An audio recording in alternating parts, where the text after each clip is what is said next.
to clone the EDK2 source, and then how to build. In today's session, we'll see how to create the base libraries in the EDK2.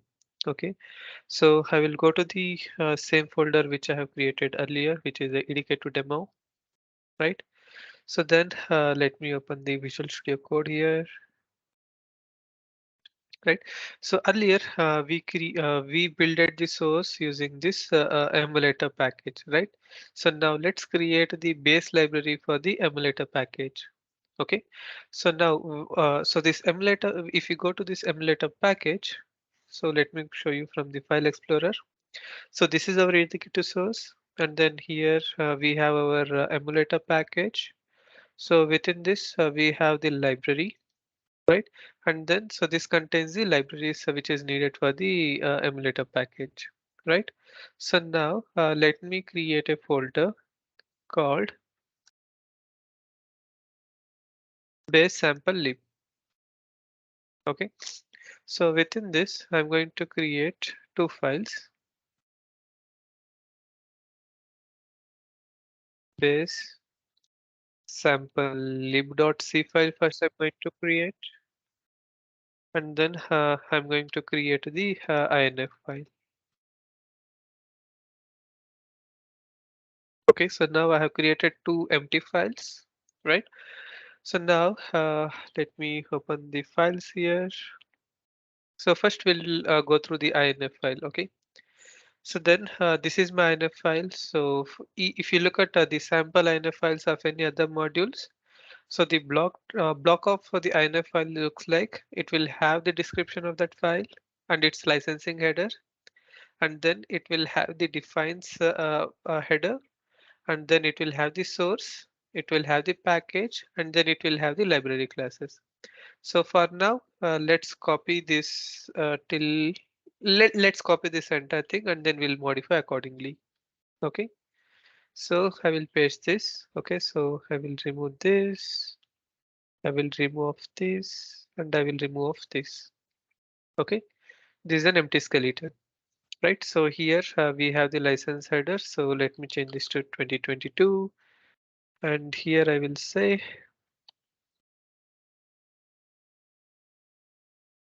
base sample lib. Okay, so now so we have this section header called defines.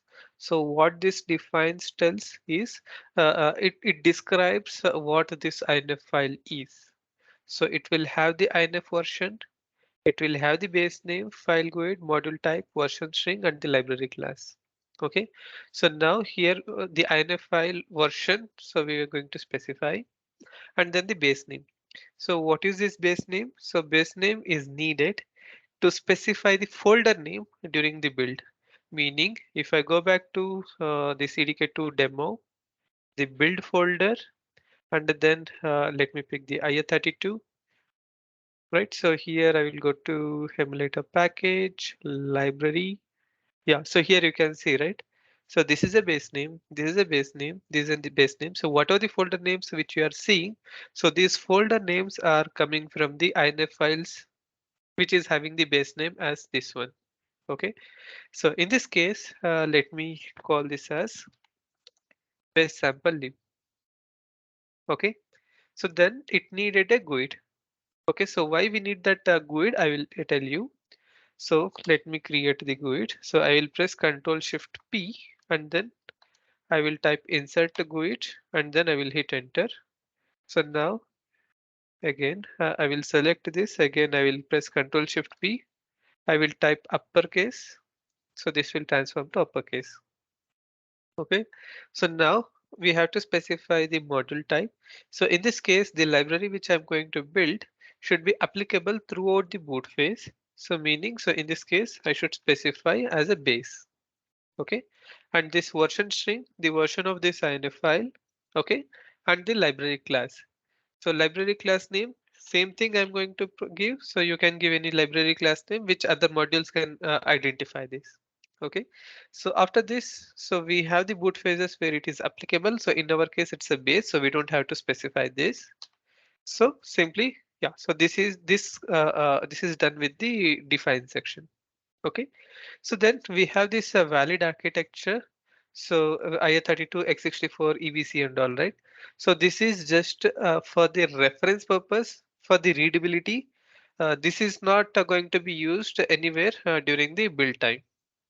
Okay, and then we have the source. So within the source, we have to specify this INF file is associated with which file. Okay, so meaning in this case, BaseSampleLib.c file. Okay, so now for now, I will keep these packages as empty. Okay, I will keep this library class as empty for now. Okay, so now I will go back to this baselib. So same thing I'm going to do. I will copy this license header.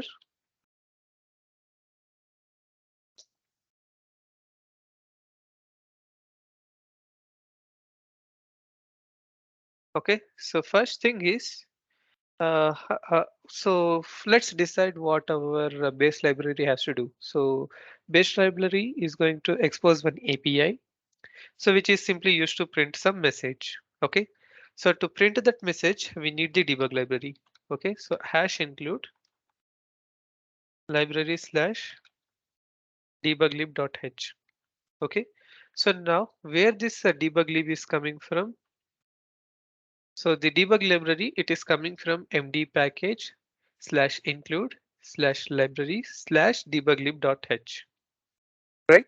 So now how this C file is going to know this debuglib.h should be picked from this specified path alone, right?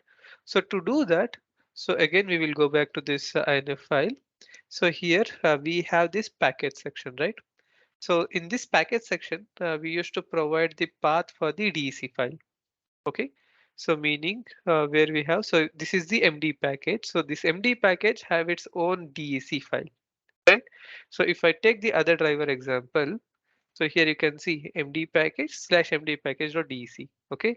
Let's write the same MD package slash MD package.dec.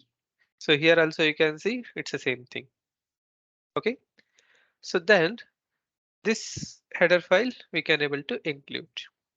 Okay, so now let me create one function. Okay, so it is not going to return anything, so it's a void. So then I will type EFI API to maintain the compatibility between the both the GCC and the Microsoft compiler. So let's create the function name, um, base sample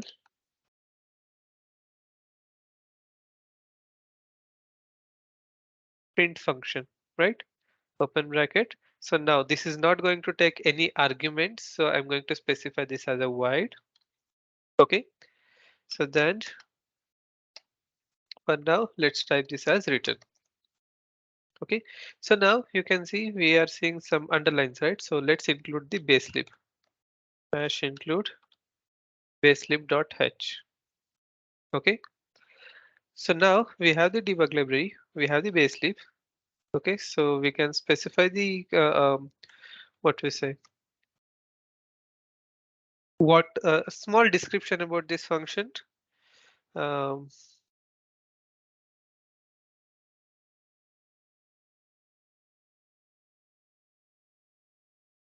okay, small function to print the message. Okay, so now let's see debug debug underscore info BIOS. Okay,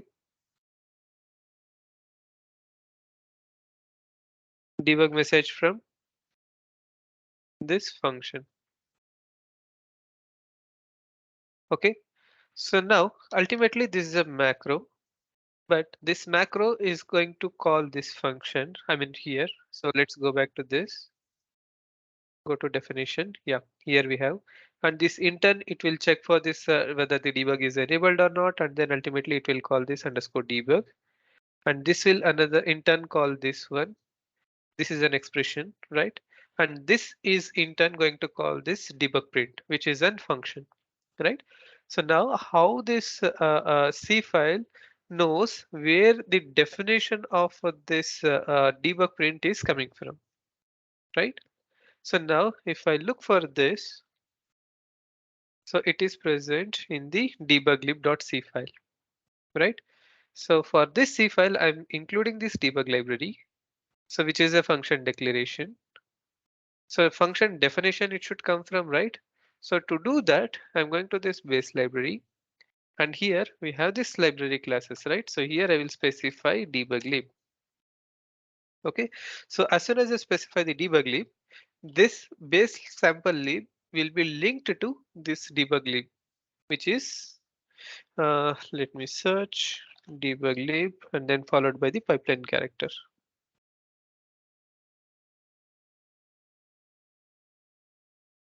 So where is our emulator package? Here. Okay. So this debug library, the API function definition, it is coming from here. So based on the boot phase, it will try to see if it is a seg, then it is going to use this one, and then this is a library. For the Dixie, it is going to use different. So for the PI and Dixie, it is going to use this one. Okay, right. So we have our driver ready, and then this is done, and here we have this. So now if any other library or any driver needs to call this base sample function print, right? So it need to have the function declaration, right? So let's create one file. So under this include, we have this library. And then for now, let's copy paste this. Okay. So now I will rename this as a base sample lib.h. Okay. And then here I'm going to rename this base underscore sample lib. Okay, so I'm not going to return anything here. Simply the function definition, declaration, sorry.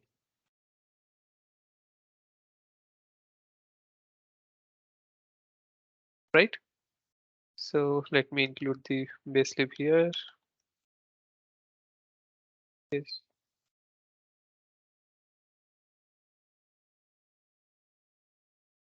Okay. So now let's include this h file here as well. Hash include library slash base sample lib.h file, right?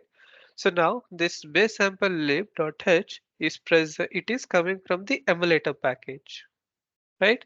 So now we have to link that path as well. So here,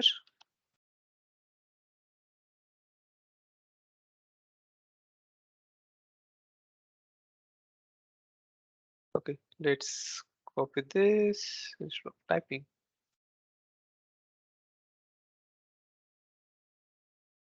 Okay, done. So now in the previous session, we have already built it, right? So let me delete this x64, which is not needed for now. Okay, let's delete the IA32 as well. Let's build it from the beginning. Okay, so now I will open the command prompt here. EDK setup. I will hit enter. Okay, I will clear the screen. Simply I will type build.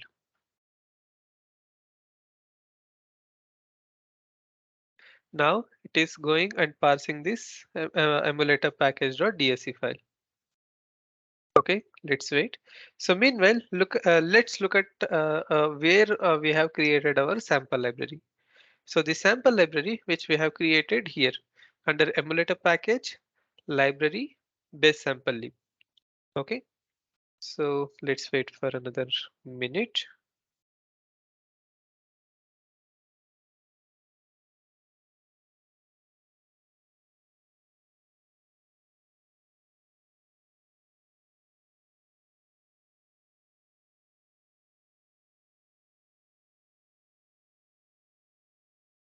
Yeah, let's wait. It's about to finish.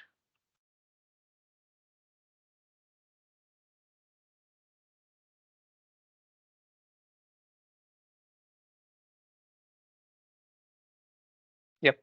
So build is done. So let's go back to this build folder and then IA32, VS19, IA32.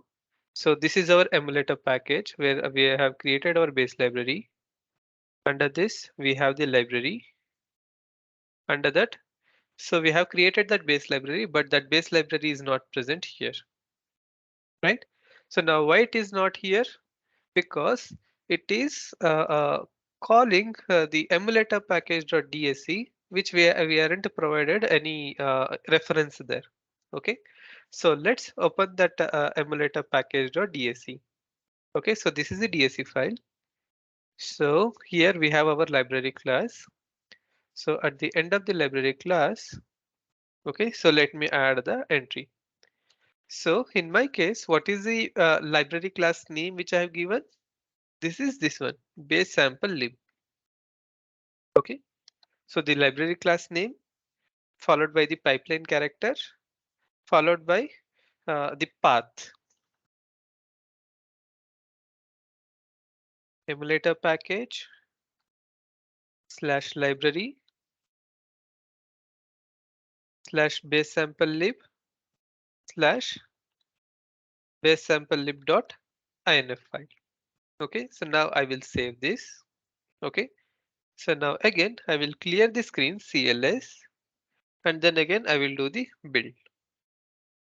So let's see whether this time we will have that base sample lib is compiled or not, right? I believe it won't be.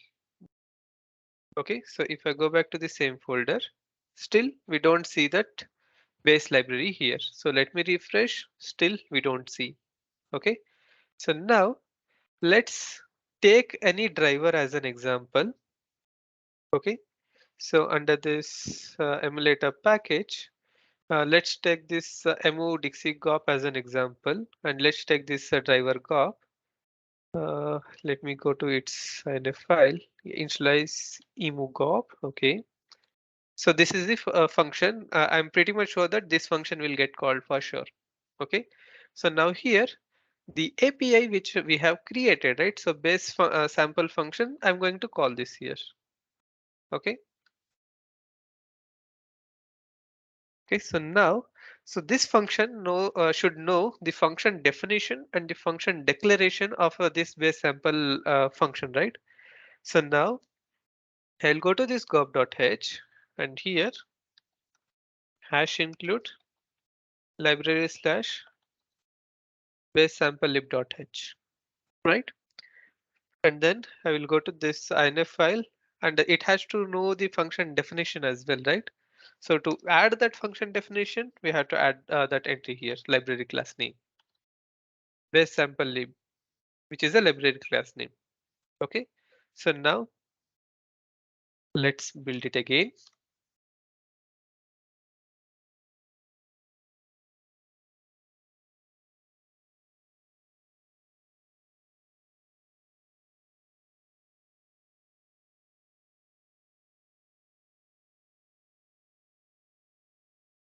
Okay, yeah, build is done. So now let's go back to the folder. Yes, here you can see we got our base sample lib here. Okay, so now let me open that. So let me close all other files. Okay, so build i32 emulator package library and then base sample lib. And here let's look at this debug folder and then we have this autogen, right? So under the autogen here you can see if not defined autogen.h followed by the GUID, right? So where this GUID is coming from, it is coming from here. Okay, so because so the autogen will have autogen is a common keyword, right? So how they are going to identify with respect to the different library classes or the modules? So by identifying the GUID. So this is the reason we have to provide the unique GUID for each and every driver. Okay, so this is one of the example, but there are many. Okay, and probably this extern and all is auto generated. So probably that debug library might be dependent on this. Okay, Okay, so now let me go back to the output, and here you can see our BaseSampleLib.object. So what are the C files which we had created? So that C file is get converted to an object file, right?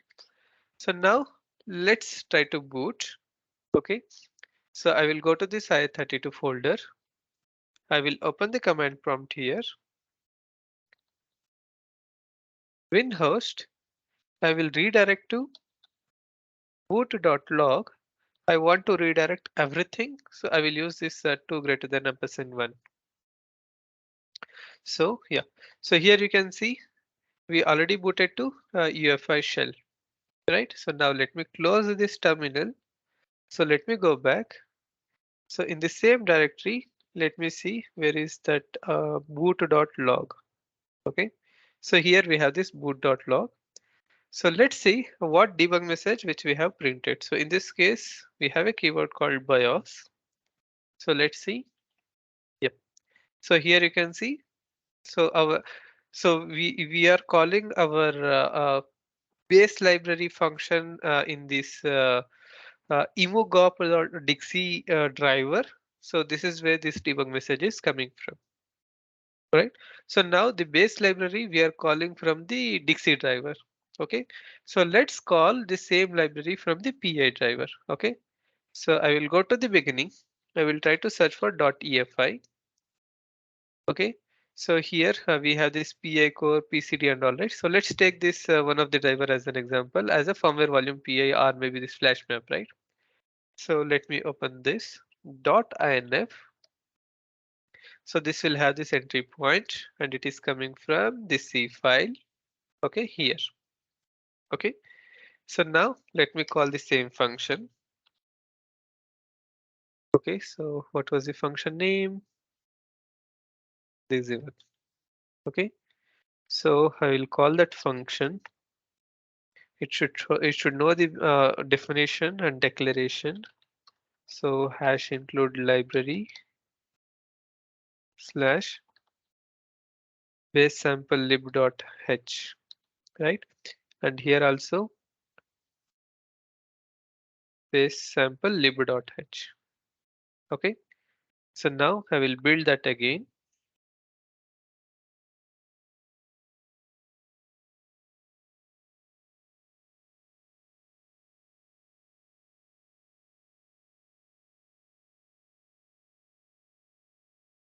Okay, BIOS is ready. So now I will open the command prompt again. So winhost followed by boot.log and then this. So we already booted to shell.